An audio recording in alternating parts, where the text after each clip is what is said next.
20 de setembro, Dia dos Mártires Coreanos.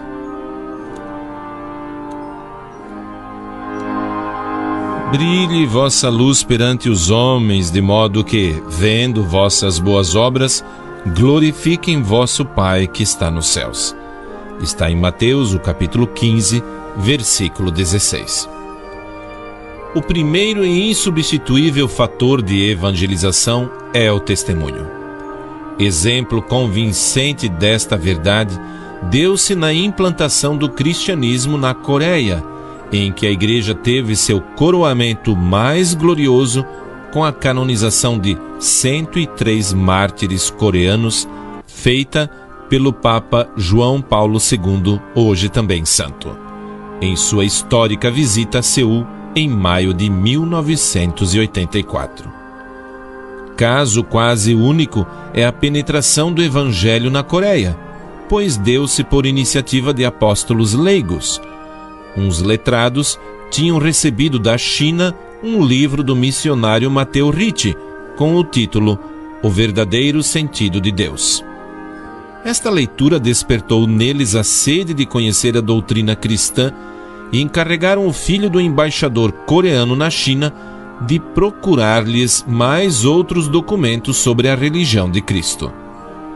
Yi Sung-hun dirigiu-se ao bispo de Pequim, que pacientemente o catequizou e batizou. Voltando para a Coreia no ano 1784, o jovem cristão pôs-se a catequizar os amigos, tornando-se o primeiro missionário de sua pátria. Surgiu assim a primeira comunidade cristã da Coreia, cujos fiéis irradiavam a fé de aldeia em aldeia e, mesmo num ambiente hostil, pela força do testemunho, conseguiram multiplicar-se em mais de 10.000 no prazo de 10 anos. Várias vezes solicitaram do bispo de Pequim o envio de sacerdotes, mas sem resultado. Escreveram ao Papa com acentos suplicantes para que enviasse um bispo com padres, para que organizassem a igreja com hierarquia e administração dos sacramentos. Que vossa santidade tenha compaixão de nós. Há 10 anos sofremos penas e aflições. Somos mais de 10.000 que conhecem a Deus e não tivemos ainda a felicidade de termos um bispo. Roma era distante demais para os meios de comunicação daquele tempo e, além disso, o Papa estava sendo vítima da prepotência de Napoleão. Só 30 anos depois, o Papa Leão XII atendeu ao apelo, pedindo à Sociedade das Missões Estrangeiras de Paris que se encarregasse da evangelização da Coreia. No que foi atendido 5 anos mais tarde, quando o padre Manuvan conseguiu entrar clandestinamente naquele país. Era o ano 1831.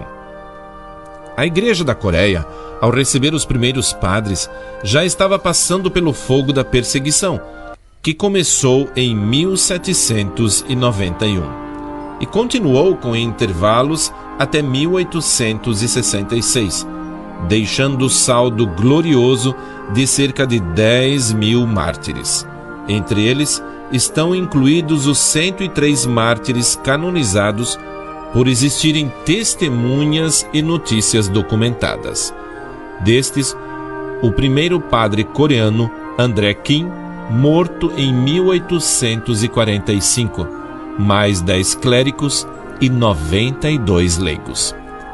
Foram conservados alguns depoimentos dos processos contra os mártires que testemunham uma admirável fidelidade a Cristo.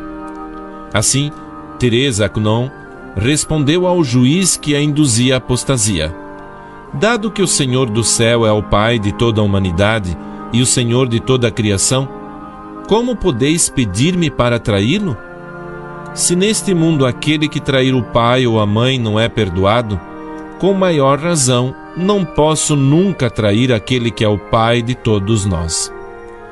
Quando deram a Agatha T, de 17 anos, e a seu irmão mais novo a falsa notícia de que seus pais tinham negado a fé, respondeu: Se meus pais traíram ou não, é coisa deles.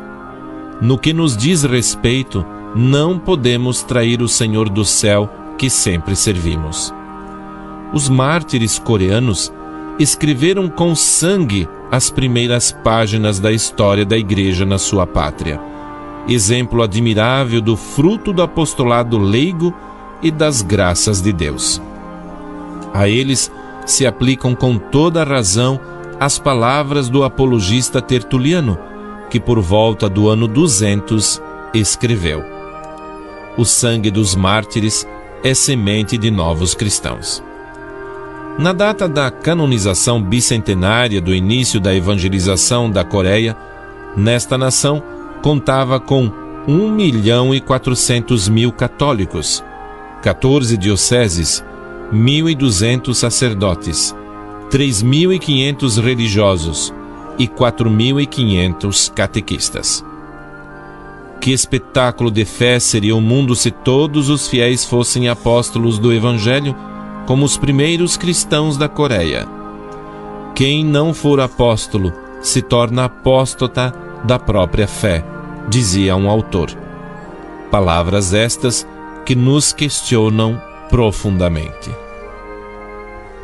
Mártires coreanos, rogai por nós.